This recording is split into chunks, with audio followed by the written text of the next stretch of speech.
पिछले कई सालों से रियासत के जितने भी प्रिजनर्स हैं वो जम्मू कश्मीर से स्टेट से निकाल के अब बाहर रियासतों में है। ये उनकी तादाद हजारों में है।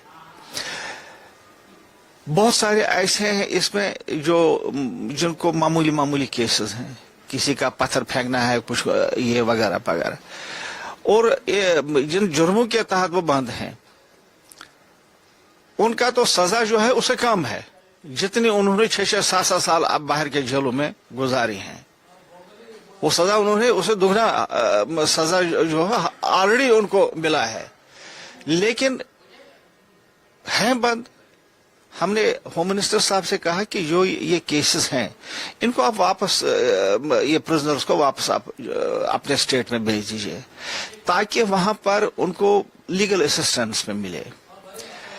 उनके बच्चे उनको अपने जो अब तो पेरेंट्स भी बन गए हैं बहुत, अपने माँ बाप को, अपने बाप को देखें, और जो बाप भी है वो अपने बच्चों को देखे। मुझे कुछ ऐसे भी बच्चे मिले हैं मेरे इलाके के जिन्होंने हमें कहा है कि हमने अपने बाप को सिर्फ फोटो पर देखा है।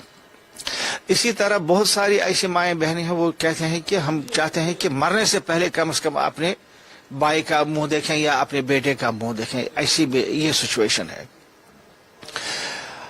तो ये मामला भी हमने होम मिनिस्टर साहब से उठाया, और होम मिनिस्टर साहब मुझे लग रहा है कि इस सिलसिले में एक वो रिव्यू कर रहे हैं ताकि ये जो नौजवान या अब जो भी है जो बाहर के जेलों में है ताकि उनको रियासत में शिफ्ट किया जाए। ये एक बहुत ही इंसानी मसला था तो जिसके बारे में हमने बात की।